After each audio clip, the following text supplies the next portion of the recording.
Welcome to the Two Ton Nerds. As always, my name is Max James, and in this episode of the TTN Presents, I'll be talking about my first film goal of the new year. And just in case you don't know what that is, I have tasked myself to watch 150 new movies before the end of the year because I have become too reliant and too comfortable on movies that I've seen time and time again, and kind of lost that sense of chance on watching a movie that I've never seen before or know very little about.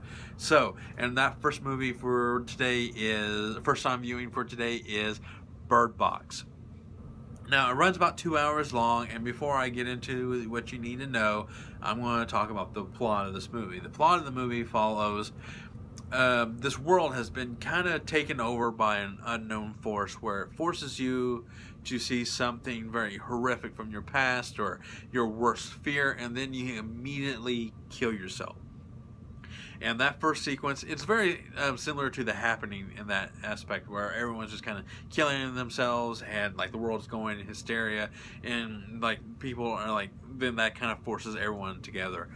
So, and it also takes place on two different time periods. You got the current present timeline, which is Sandra Bullock and these two kids traveling down a river to this unknown sanctuary, and then you got the 5 years prior to her traveling on the river, which is when the outbreak or invasion first takes place. So, like I said, it runs about 2 hours long, and here is my review.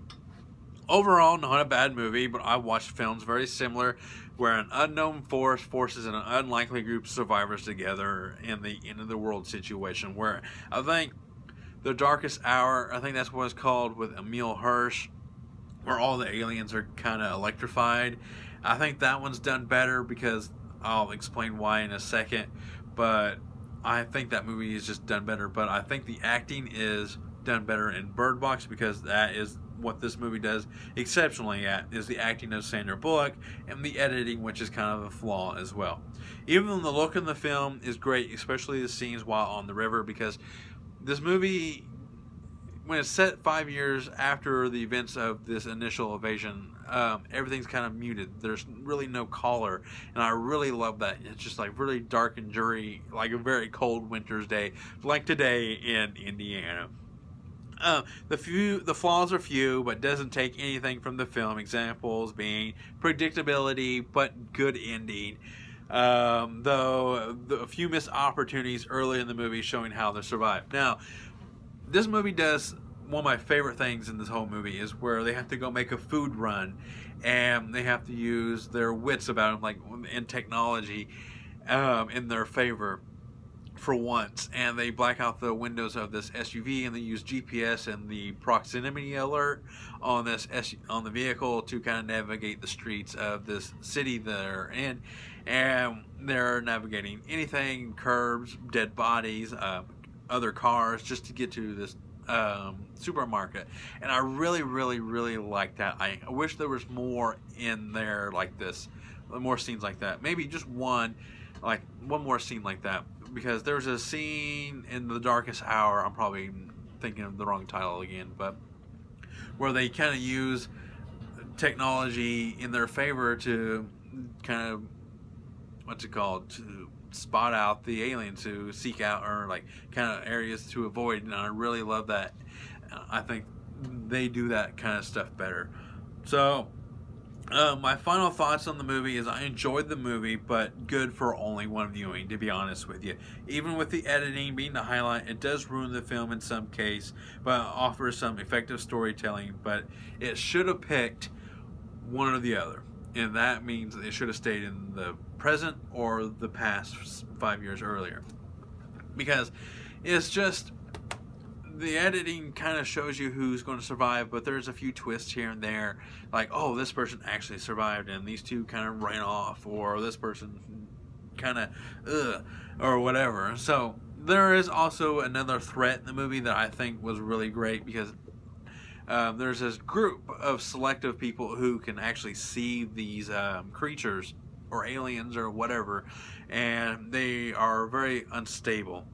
And they actually kind of worm their way into people's houses, or they just straight up break in and they force people to look on these creatures, and they just immediately kill themselves. So there's just another threat other than being these creatures along, running around, or like wind or whatever. So I really like they have like a human threat as well. So that's really all I gotta say. My final rating is a 3.7 out of 5. It's not quite a 4, but it's not middle grade, middle of the road, being a 3.5. But it's average. I mean, it's more than average to me, because I enjoy the acting of Sarah Paulson and the Sandra Bullock, those two kind of interacting with one another, and then John Malkovich just being John Malkovich. That was kind of a highlight. And there was a few moments in the movie where like, oh, come on, and then he just does John Malkovich things in the movie, and he's the person that everyone should have been listening to right off the bat.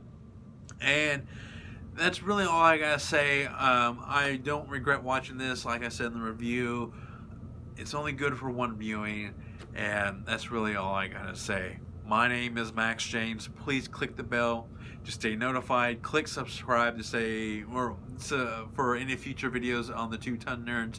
And I have tons of reviews already written, so these reviews should be coming out quicker now. So, as always, like I said, my name is Max, and I'm going to go geek out.